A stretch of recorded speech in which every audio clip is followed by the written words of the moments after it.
Congratulations on your victory. Obviously, a very, very impressive performance. Talk about it, just kind of how you felt you performed in there.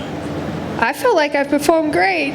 I'm really happy with that fight. You know, I feel like I came in here wanting to enjoy it again, and I came in here wanting to show that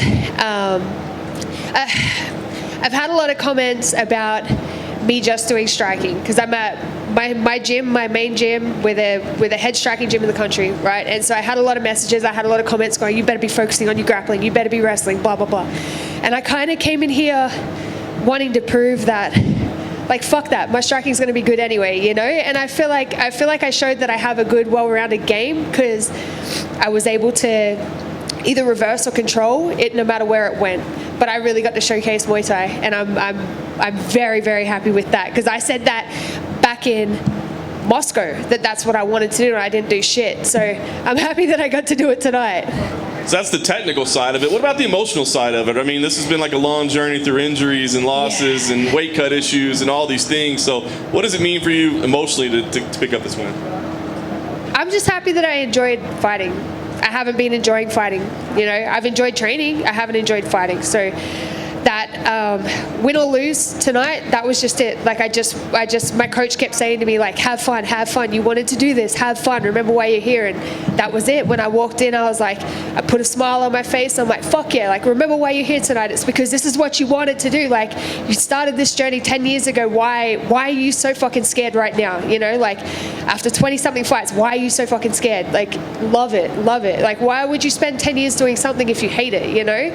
So it was kind of, this last camp has been a defining point for me, you know, about whether I could bring back that love or not, whether I could enjoy fighting or if I was just going to enjoy training. Because if I wasn't going to enjoy tonight, then I probably wasn't going to continue for much longer, because that doesn't make sense. I'm not going to do anything that I hate doing. So my emotions are high, because I'm just grateful about that. I don't even care about the win. Like, that was beautiful, but I don't even care about the win. I'm just happy that I fucking enjoyed myself. Nice.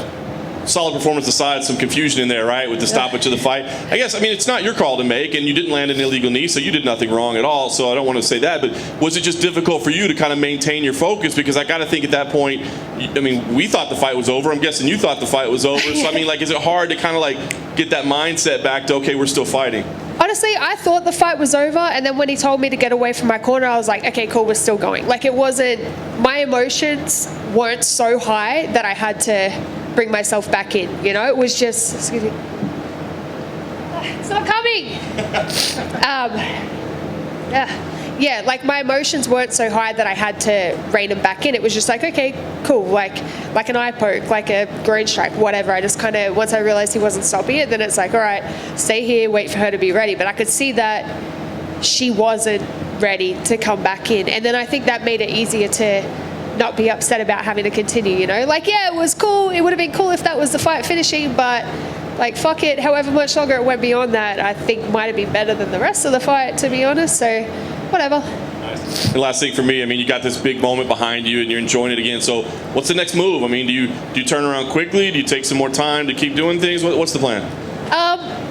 Honestly, like, I never stop training and I never stop growing and trying to better my technique. So I don't care whether it takes me 2 months. I don't care whether it takes me 9 months to get back in and fight again. Like, my goal is to be the best athlete that I can be and to be the best fighter that I can be. So that doesn't usually happen in fight camp. So I would rather have a lot of time between fights and be patient and just keep working and keep getting better and keep working on the things that I know I need to fix and keep making my strengths better as well. So I don't mind, you know. I don't want to go to Fight Island. Don't send me to Fight Island. But other than that, I'm not worried about the time frame. Just great. Hi. After the initial confusion with the stoppage that wasn't a stoppage, there was a lot of talk online of the use of possible instant replay. Would you be in favor of using that in fights? I mean, they didn't they? They were replaying it on the screen. Yeah. So, I mean, that was cool, because then I could see it, and I was like, sick, that wasn't illegal. And then that kind of helped me get ready to continue if he was going to keep it going. But honestly, yeah, I'm a fan of it. I feel like that's probably going to stop a lot of other fights being stopped when they shouldn't be stopped, and it's probably going to stop people from almost getting killed from too much happening, if that makes sense. Yeah. I think that's where a lot of our confusion came from back here and with the broadcast team, because they said at the top of the broadcast that they were using instant replay, but it didn't appear that the ref. It's hard to tell from back here, though. Did he watch it on the screen as well and pay attention? I thought he was talking to her. Yeah. Like, I was watching the screen, so I wasn't paying a whole lot of attention to what Chris was doing, but I thought he was talking to her. Yeah, well, I think this is going to make an interesting case study for the instant replay, because if you look back, this is a perfect example where he could have used it, he didn't. He wasn't supposed to stop the action, and that's where everybody's kind of like, what the heck is going on? So good on you to stay resilient. There you go, you got it. Okay, thank you. Tell me a little bit about this new fight camp. Did you move to Cali, or are you still living here? No, I'm in Cali full-time now, so I moved there. I've been there full-time for a year. But before that, I was commuting for almost a year, so I would go spend a week up there at a time. But yeah, that's my home now. That's where I am all the time. Well, looks like you're headed the right direction. Your fitness and your focus, and like you said, like you just articulated, your mindset is better than we've seen in the UFC. So this could be a new chapter for you.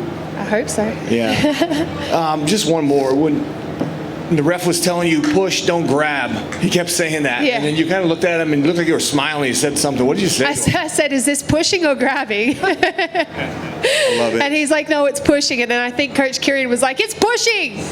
Yeah. When you landed, when you landed the knee, was there any question in your mind if it was legal or not, or was it you in the heat of battle, so you weren't sure?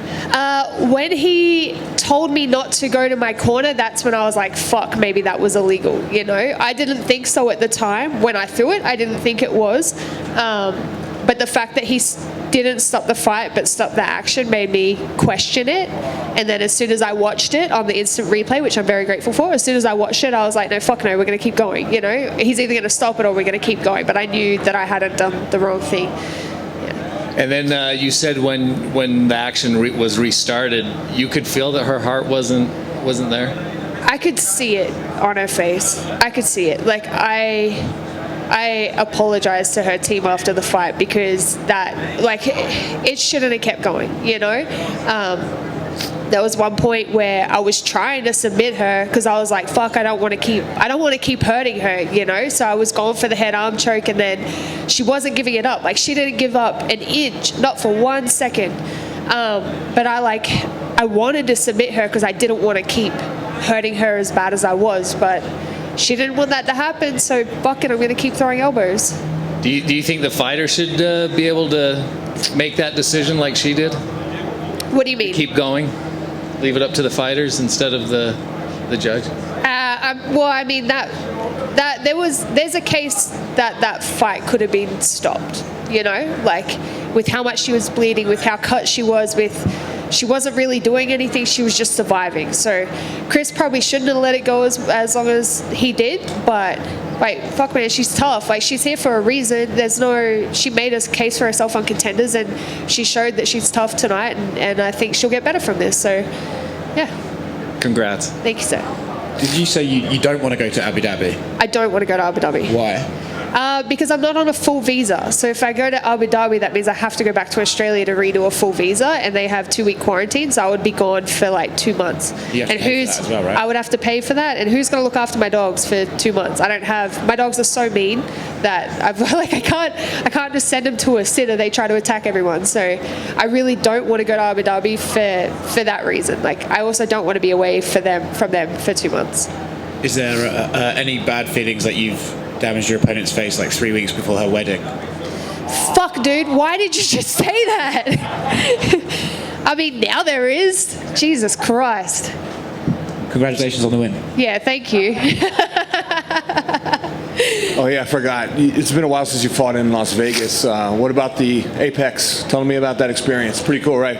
Yeah, that was sick. That was just like having a gym smoker, but being allowed to actually hurt everyone. Like, it was awesome. I could talk to my corners during the rounds. Like, I could hear everything. I could have conversations. I could hear her corners. Like, I couldn't hear the commentators, which I'm grateful for because my goal was just to hear my corner and her corner. But yeah, that was fun. What a great facility. It almost felt like I was back on the regional scene though, you know, because the last few have been UFC. The last few fights I've had have been overseas UFC, and they're always like so put together. And so this kind of being home, like all my friends are here, it felt like I was fighting regionally in Australia again, just in a way better facility.